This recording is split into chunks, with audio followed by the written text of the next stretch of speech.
What's up, YouTube? Hey, thank you guys so much for tuning back in to another video. So this is going to be about the COVID-19 situation and how you guys feel about the economy right now, and if this is going to affect, how you spend money down the road. So unless you've been living under a rock, everyone knows that we had this virus outbreak that has happened and that has occurred throughout the world. We got record unemployment rates going on right now. Um, we have the stock market up until the past month that had been just, absolutely crashing, dropping 35% in literally 30 days, the fastest drop ever. And now it's since bounced back 25% of that in another 30 days, which is just a ridiculous amount. We have unemployment that continues to go up. We still have restaurants and stores and people that are being laid off and furloughed and just all sorts of bad things that are going on. And like most people understand, this is something that we've never seen, at least in our lifetime, right? Literally a global viral epidemic that is spreading throughout the world. This is very similar to like 1918, right, with the whole flu epidemic. And I just want to get you guys' thoughts and ideas, as to is this going to affect, if you are employed right now and you've been very fortunate, blessed to be employed, is this affecting how you're going to spend money in the long term? Now, obviously, no one's really spending money right now because everything's closed down, right? So that's kind of a good thing, right? If you're working, you're not spending money. If you're not working, you're not spending money. Nobody's really spending money, which I guess, is a kind of a double-edged sword. But like once we get out of this, let's say if it's later in the year or, let's say following year, is this something that you guys are going to be looking at emotionally and go, man, you know what? I need to start spending a little less money, or, I need to start saving, I need to start budgeting more, are you guys going to be a little apprehensive to do traveling, right? When they lift this, summer is literally it's right around the corner next month. And are you guys gonna be taking any kind of trips? Or are you gonna kind of just be, waiting to see if we get another, heav excuse me, heaven forbid, another outbreak? Like what are you guys looking at? So I can tell you that right now, our unemployment is Jesus. It's like in the 20 something percent. It's ridiculous, right? If you guys know me, you know that I follow Dave Ramsey, which is I think he's a phenomenal, very conservative from a financial standpoint, very safe, very common sense individual. And if you take a look at his site, he kind of goes over a lot of the things about some of the benefits that you're going to be able to take advantage of in 2020. They've increased the retirement rate, right, which is a good deal. The retirement amount now for the contribution limits is now 19.5, right? So it's up 500 bucks. They've made additional retirement saving changes.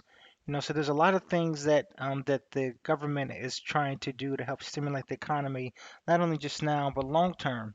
And I'm wondering, does this even play a factor in in how you guys are going to spend your money and how you save and how you invest? Just this is just more kind of like a freestyle type deal. No, let me know what you guys think on this. I can tell you from me personally, I will. I- If you guys watch any of my videos, you know that I'm very conservative when it comes to spending money. Anyway, I like to put money, in investments and stocks and things that actually is going to, multiply, for the safety for me and the family.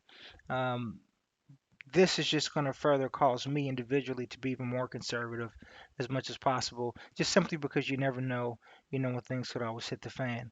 Um, but if you guys are curious as to, some of the indicators, right, and you want to get an idea of how the economy is going at any point in time, on Dave's site, he has a list of 5 things that kind of point out the indicators. Now here's the really tricky thing, all right? Stock market, housing market. Uh, I'm going to tell you guys a little secret.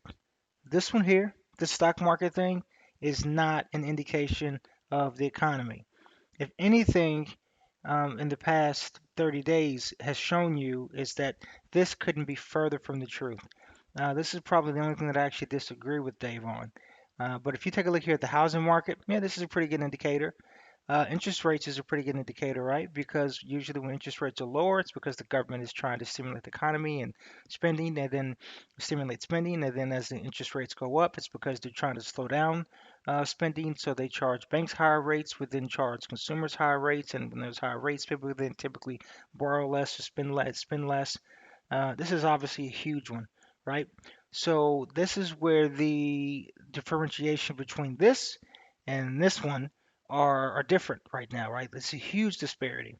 So right now the unemployment rate is at an all-time high, and the stock market is at almost an all-time high. Like I almost can't believe it. Um, and so, these are definitely conflicting. One of these are true. One of these are telling the truth. One of these isn't, and I certainly don't think it's the stock market. And then they have a CP, the Consumer Confidence Index, to where they gauge consumer confidence based on the amount of spending and whatnot. And we obviously know that that's down at the moment. So, are you guys taking any of these factors in consideration when it comes to spending down the road? Is this going to cause you guys to do any type of additional savings or investments, or making additional financial moves that kind of help protect you and the family for any additional unforeseeable things that happen? Or are you just kind of looking at this like, hey, this is just something that's gonna occur, and it's just a cycle, and we're gonna get out of it, and then when we get out of it, things are gonna be booming. So let me know what you guys think in the comment. I wanted to make this kind of a short and sweet video. It's definitely an open-ended discussion. I just want to kind of get a feel for everyone's opinions, and how you guys are feeling right now, in terms of when we get out of the situation, is it just going to be back to status quo, or are we actually going to make some meaningful changes into how we spend, and into our spending behaviors? So once again, if you guys haven't already, make sure that you hit the like button if you like the content. Make sure that you guys hit the subscribe if you haven't already. If you're new to the channel, you know that this is a financial channel, this is a financial education channel, and this is really an open discussion channel to discuss and talk about anything from a investment, savings, financial education standpoint, and really anything that you guys, the viewers, and my excellent love subscribers, want to talk about. So yeah, thanks so much for tuning in, and hit that like and subscribe. Take care.